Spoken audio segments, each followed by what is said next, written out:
예, 안녕하십니까. 예, 오늘은 여러분 350페이지에 보면 요약서 350페이지 보면 위험부담부터 시작하도록 하겠습니다.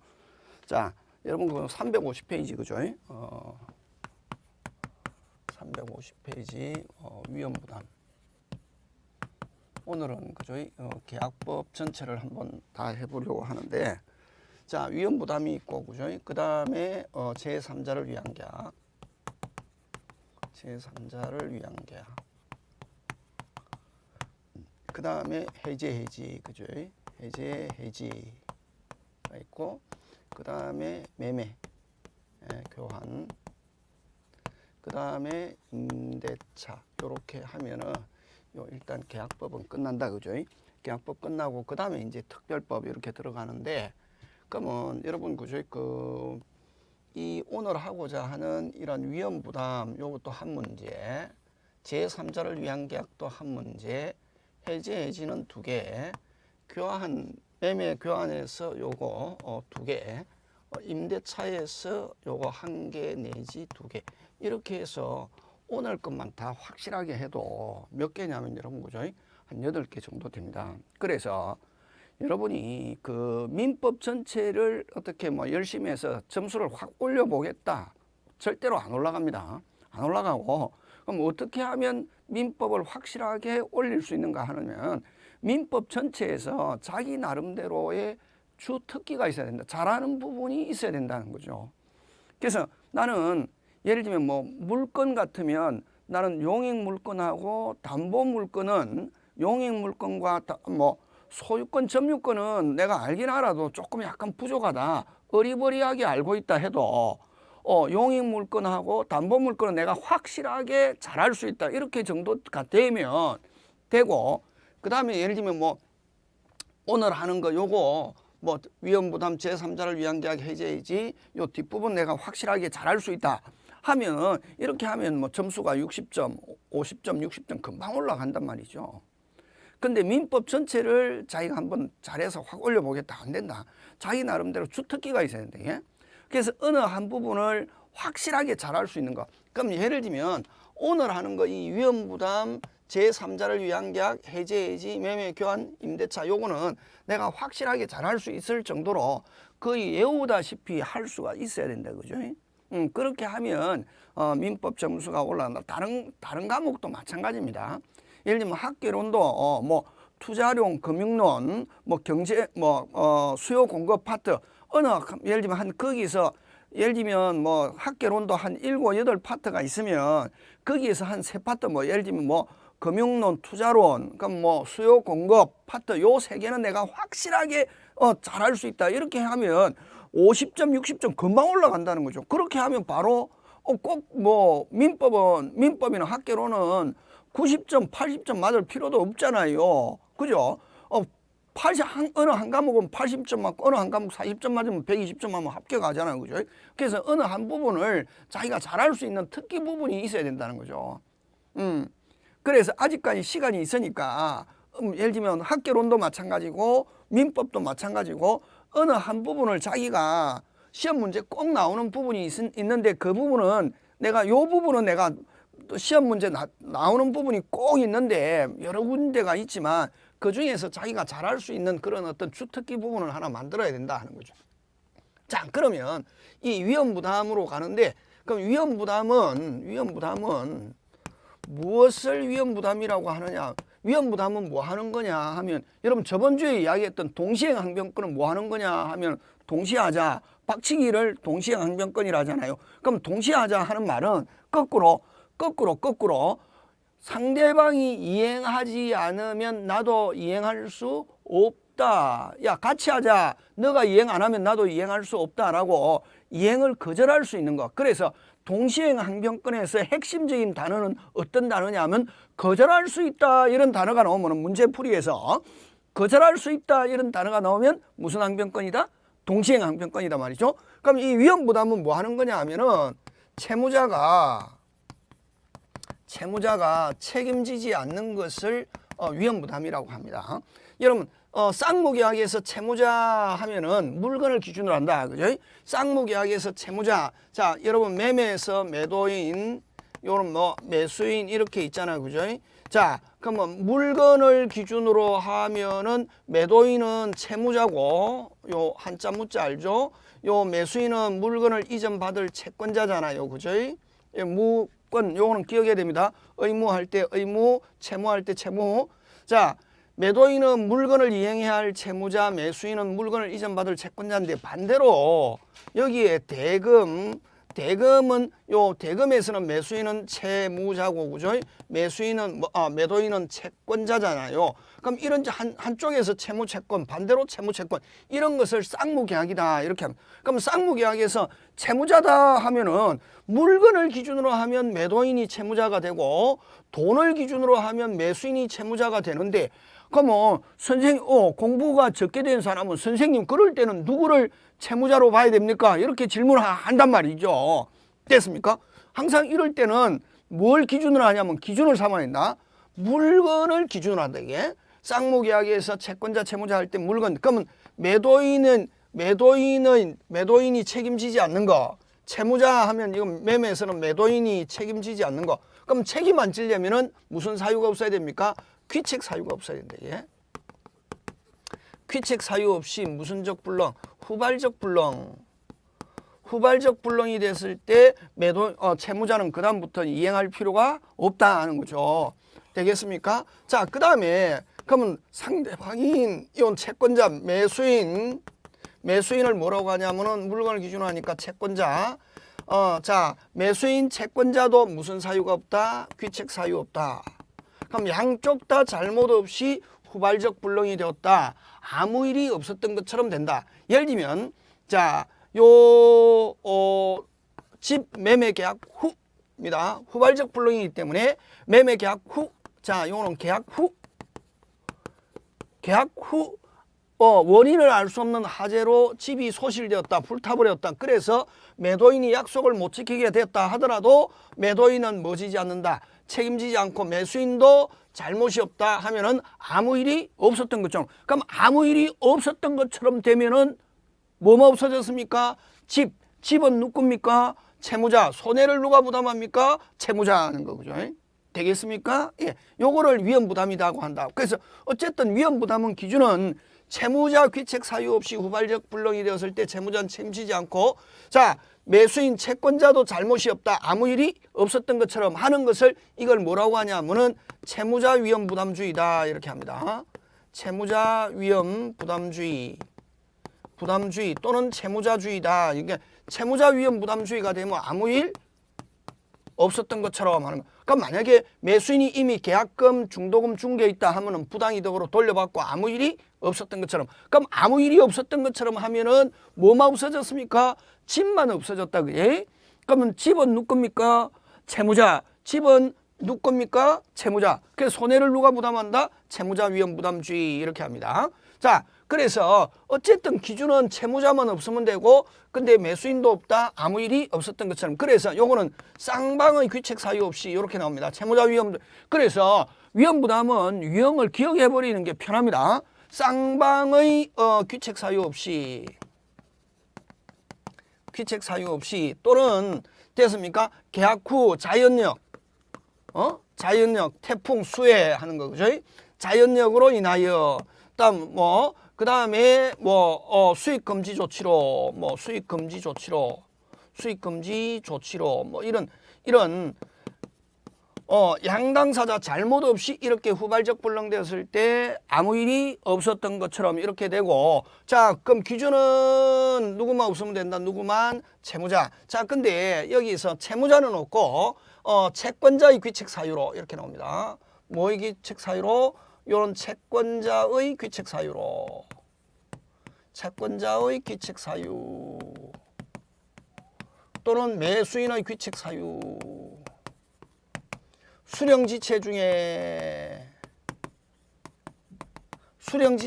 이렇게 불능이 되었다. 후발적 불능 됐습니까? 후발적 불능이 되었다. 자, 그러면 이럴 때는 당연히 채무자는 없고 채권자만 있다. 그럼 손해를 누가 부담해야 되겠습니까? 채권자가 부담한다. 그래서 요거는 내외. 자, 원칙은 채무자 위험 아무 일이 없었던 것처럼 양쪽 다.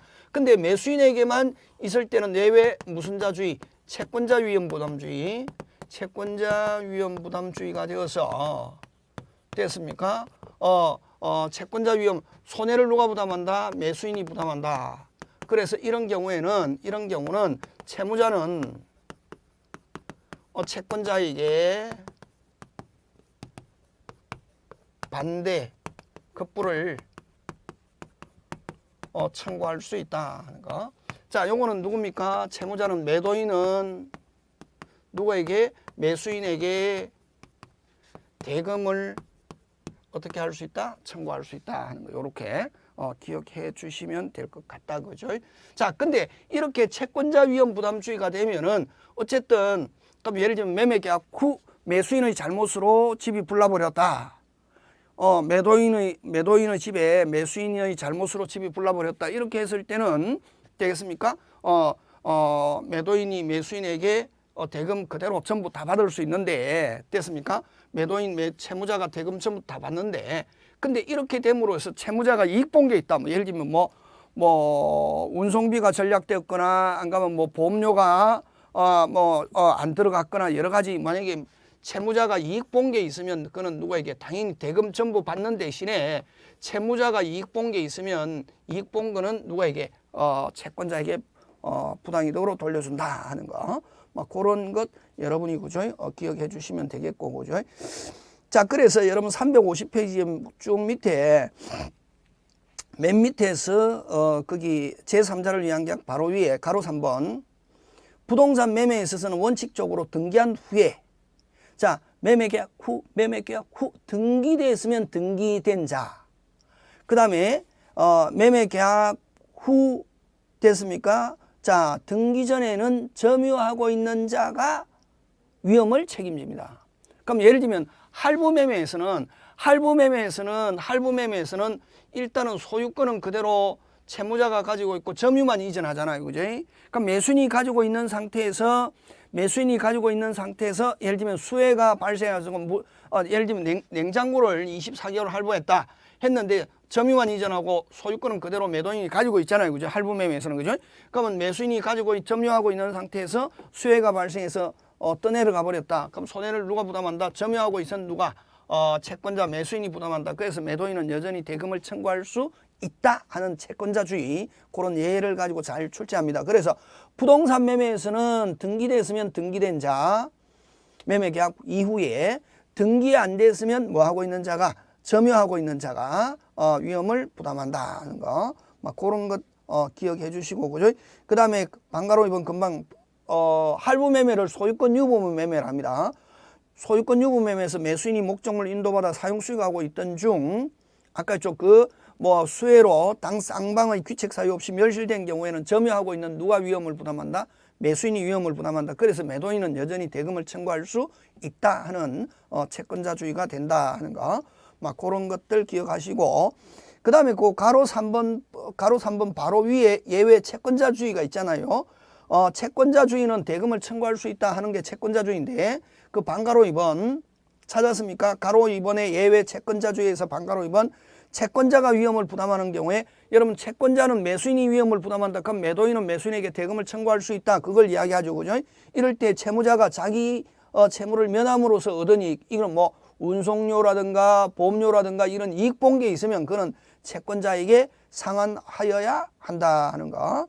그 다음 3번 수령지체 중에 하면 무조건 채권자주의입니다. 됐습니까? 채권자가 안 받아가지고 불능이 되었다. 무조건 채권자주의.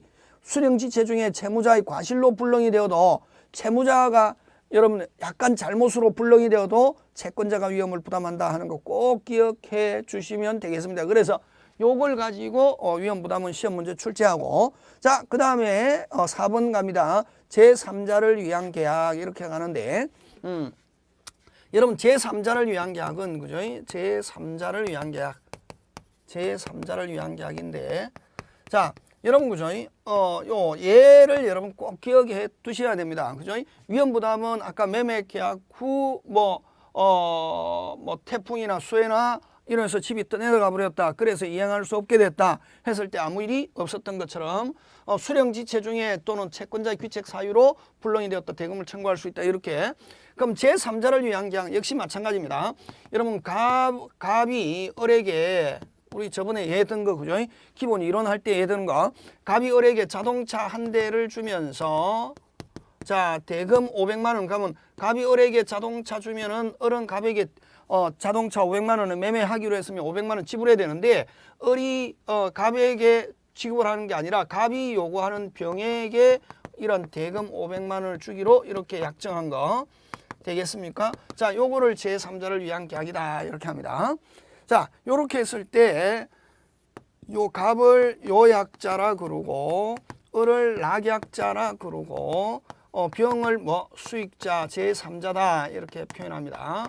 그럼 여기에서 이 제3자와 우리가 총칙에서 여러분 우리 의사표시 파트에서 비진이 통정 이런 차고에서 선의의 제3자에게 대항할 수 없다는 그 제3자하고는 같다 다르다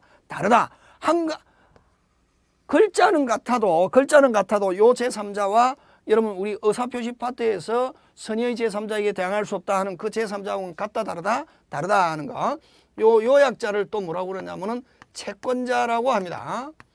요 낙약자를 뭐라 그런다? 채무자라고 합니다. 여러분 꼭 용어를 정확하게 기억해 두셔야 됩니다. 그죠?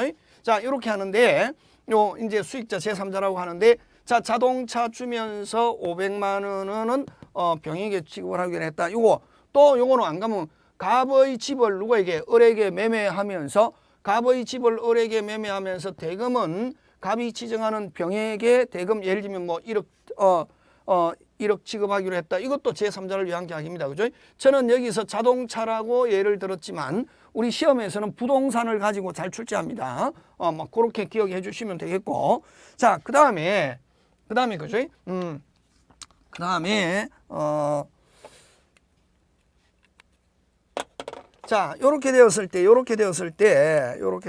그죠? 자, 요 갑과 을의 관계를 보상 관계라고 그러고 요 갑과 병의 관계를 대가 관계라고 합니다. 자, 그러면 여기서 기준이 뭐냐? 여러분 위험부담에서는 기준은 아까 뭐 매도인 채무자 귀책 사유 없이 근데 양쪽 다 채무자를 기준하고 상대방도 없는 양쪽 다 없다 채무자주의 매수인에게 잘못이 있다 대금 청구할 수 있다 이렇게 했잖아요. 자, 그럼 여기서는 기준이 뭐냐면은 요 요약자와 낙약자가 이게 계약의 기준이다 하는 거. 계약 당사자고. 그러면 해제권은 요약자, 낙약자, 해제권, 취소권, 요약자, 낙약자, 보상관계가 하자가 있다. 해제권, 취소권. 근데 자, 여러분 그죠? 기억합니다. 갑병. 다시 갑병. 자, 이 갑병 대가관계는 계약하고 아무 관계가 없다. 어떤 관계가 없다? 아무 관계가 없고 오직 누구들과의 관계? 자기들과의 관계다 하는 거. 그러면 이런 제3자를 위한 계약이 체결되고 난 뒤에 이런 대가관계가 무효 취소가 되었어도 계약에는 전혀 영향을 미치지 않고 낙약자는 여전히 이런 대가관계가 무효 취소된 걸 가지고 수익자에게 대항할 수 있다 이런 말로 하면 OX, X죠. 대항할 수 있다 없다. 낙약자는 대가관계가 무효 취소 대가관계를 가지고 무슨 관계를 가지고 대가관계를 가지고 낙약자는 수익자에게 대항할 수 있다가 아니고 뭐 없다 하는 거 되겠습니까? 예. 그래서 대가관계는 무효 취소돼도 계약에 영향을 미치지 않고 낙약자는 여전히 이행해야 할 의무가 있고 수익자는 대가관계가 무효 취소돼도 여전히 낙약자에게 이행을 청구할 수 있다 하는 거. 자, 그 다음에 여기서 수익자는 요 대가관계는 계약이라는 단어가 들어가면 안 된다. 그죠? 그 다음에 수익자도 요 계약 당사자가 아니다. 그래서 수익자에게는 해제권, 해제 취소권 이런 것 있다 없다? 없고 그 다음에 수익자는 한번 받았다 절대로 돌려주는 경우 없습니다. 그러면 만약 낙약자가 예를 들면 300만 원 이행하고 나서 요 보상관계 하자가 있어서 무효 취소가 돼도 수익자는 받은 거 절대로 돌려주는 경우 없고 만약에 돌려줘야 될 게 있으면 누가 요약자가 낙약자에게 반환한다 하는 거. 그래서 원상회복 의무 없다 하는 거. 되겠습니까? 막 그런 것들 여러분 챙겨주시고 자, 그 다음에 수익자는 낙약자가 이행하지 않으면 오직 무슨 배상? 이런 손해배상만 청구할 수 있다 하는 거하고, 이런 그 다음에 요 수익자가 낙약자에게 수익 의사 표시는 권리 취득 요건이다 하는 거. 무슨 취득 요건? 권리 취득 요건이다 하는 거. 자, 수익 의사 표시는 뭐 권리 취득 요건이다 하는 거. 그러면 이 수익 의사 표시가 있고 난 이후에는 요약자와 낙약자는 계약을 마음대로 바꿀 수 없다는 거. 그러면 만약에 수익 의사 표시가 있고 난 뒤에 요약자와 낙약자는 바꿔서도 종전 계약대로 여전히 낙약자는 수익자에게 이행해야 된다는 거. 근데 요 수익 의사 표시 전에는 요약자와 낙약자는 마음대로 계약을 합의로 계약을 마음대로 철회 변경할 수 있다. 근데 수익 의사 표시가 있고 나면은 마음대로 철회 변경할 수 없다는 거. 막 그런 거 꼭 기억하고, 어쨌든 수익 의사 표시 후에는 마음대로 못 바꾸지만 수익 의사 표시 후라 하더라도 요 보상 관계에 문제가 있어 가지고 해제 취소는 할 수 있다 하는 거. 그런 것들 여러분이 그죠? 잘 챙겨 주시면 되겠습니다. 그런 게 이런 제3자를 위한 계약이 있다. 여러분이 쭉 한번 읽어 봐 주시면 되겠습니다. 그 다음에 여기서 그죠? 보통 요약자가 지금 500만 원 채무가 있는데 자동차 주면서 500만 원 지불해라 하는 채무 부담하더라도 요 기존 채무는 소멸하지 않고 그대로 채무를 떠안고 이걸 병전적 채무인수다 이렇게 합니다.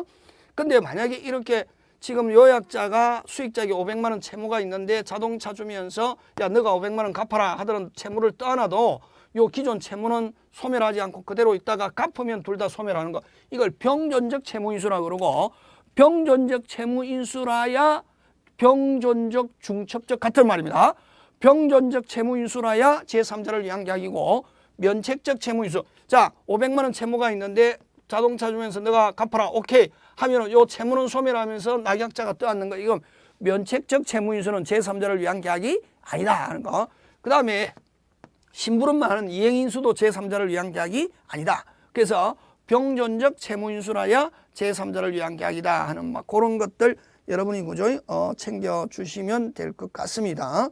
하고, 그 다음에 여러분 막 그런 거 챙겨 주시고, 그 다음에 여러분이 한번 쭉 해 보시고 그죠? 그 다음에 352페이지 보면 그죠?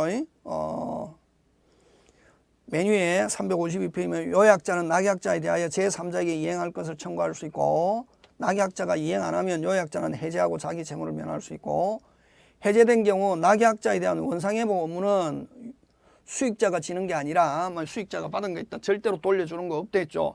만약에 돌려줘야 될 게 있으면 누가 요약자가 부담한다 하는 거. 그 다음에 수익 의사 표시를 한 제3자는 요약자가 계약을 해제한 경우 인도받은 목적물 하자로 인한 손해배상은 청구할 수 있다. 뭐 그런 거. 4번은 좀 특이합니다. 뭐 기억 안 해도 좋겠고, 5번은 가끔씩 잘 나오는 지문입니다. 낙약자는 요약자에 대한 반대 채권으로 제3자의 채권과 상계할 수 없다 하는 거고, 있다 하면 틀리고 없다 해서 잘 출제되는 내용들입니다. 자, 그 다음에 352페이지에 해제 해지로 갑니다. 자, 해제 해지로 가는데 자, 그러면 해제 해지인데 그죠? 해제 해지인데 그럼 여기 해제는 뭐 여러 가지 제목이 있는데 그죠? 제목이 있는데 해제와 취소 비교, 그 다음에 해제와 해제 계약,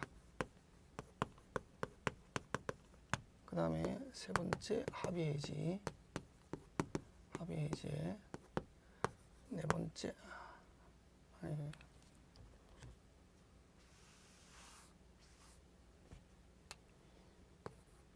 뭐 해제권자, 네 번째 실권 약관, 그 다음에 다섯 번째 해제권의 발생. 여러분 해제 해지는 꼼꼼하게 해둬야 됩니다. 시험 문제가 잘 출제하고 그죠? 하고, 그 다음에 여섯 번째 해제권의 행사, 일곱 번째 해제권의 효과, 여덟 번째 해제권의 소멸,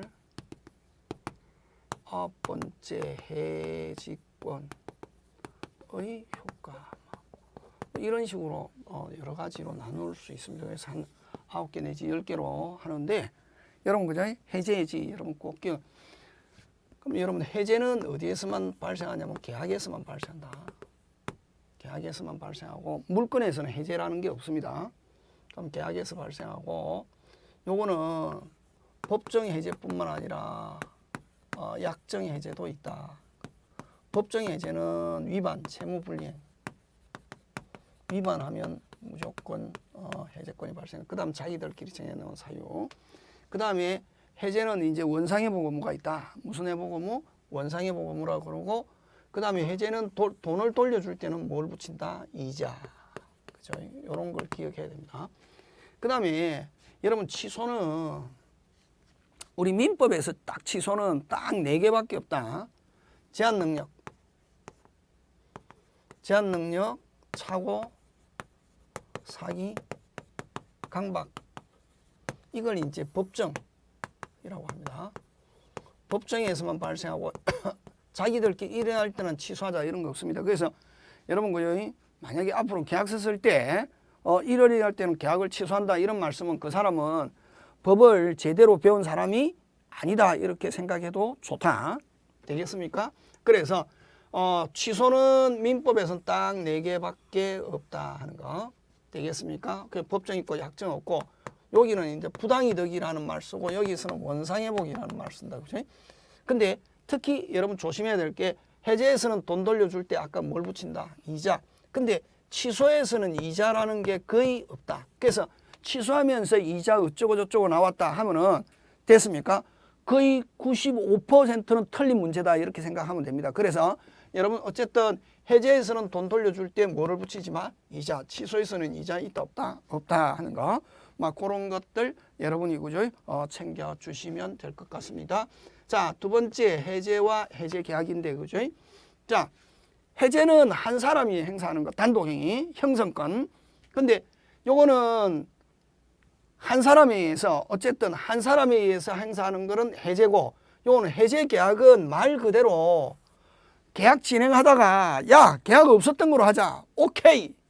무슨 K? 오케이. 합의로 계약을 없었던 거로 하는 거 이걸 해제 계약이다 이렇게 한다 그죠?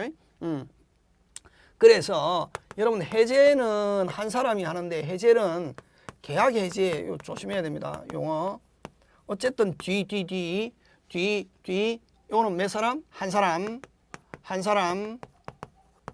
형성권 단독행위 있는데 요 해제에는 다시 2개가 있습니다. 법정 해제와 약정 해제가 있다는 거 되겠습니까? 예, 요거 기억하고 자, 요거는 합의 해제. 자, 합의라는 단어가 들어있죠, 그죠? 그 다음에 요걸 해제 계약이다 이렇게 합니다. 말만 앞뒤 바뀌죠. 앞에는 계약 해제. 요 뒷글에서 여러분 이럴 때는 뒤를 기준한다. 해제하면 한 사람, 뒤에 계약이 있으면 2사람. 요거는 합의가 들어 있으니까 그죠? 자, 요거는 몇 사람? 2사람. 계약 합의로 청약과 승낙에 의하여 그죠? 계약이 없었던 거로 하는 거 이건 합의 해제. 그래서 결국 해제는 그죠? 용어로 정리하면은 몇 개? 3개. 법정 해제, 약정 해제 요거는 한 사람. 그다음에 합의 해제, 해제 계약 요거는 1개. 그죠? 그래서 몇 개? 1개, 2개, 3개. 다시 1개, 2개, 3개 요렇게 됩니다. 그죠? 그게 있는데 여러분 그래서 여러분 제일 중요한 게 353페이지에 그 박스 있잖아. 박스 그죠? 그림 최고 이자 손해배상 제3자 보는데 여러분 법정 해제는 원칙적으로 채무불이행은 4개가 있지만 원래는 이제 이행지체인데 원칙은 최고 후에 여러분 위반하면은 이런 해제권이 발생하는데 위반했다고 해서 바로 해제권이 발생한 게 아니고 우리 법은 한 번 더 확인하고 기회를 준다. 상당 기간 최고한 후에 그래도 이행 안 하면 비로소 해제권이 발생한다. 그래서 원칙 법정 해제는 최고하고 나서 이행 안 하면 비로소 해제권이 발생하고 그럼 이런 해제해갖고 돈 돌려줄 때는 받은 날로부터 뭐를 붙인다? 이자 하고 잘못이 있으면 무슨 배상? 손해배상 하는 거. 그 다음에 이렇게 하는데 해제하는데 이미 제3자에게 가가 있다. 해제하더라도 자기들끼리만 해제되지 이미 제3자한테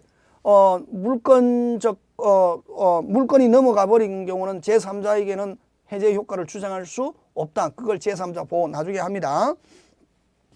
그 다음에 약정해제는 채권은 필요 없고 이자 돌려줄 때는 이자를 붙이고 손해배상 없고 제3자 보호 있고, 합의해제는 채권도 없고 이자도 없고 손해배상도 없고 제3자 보호만 있다 하는 거. 그거 꼭 기억해 두셔야 된다. 그죠? 하고 잠깐 쉬었다가 이건 실권 약관 하도록 하겠습니다. 잠깐 쉬었다가 합니다.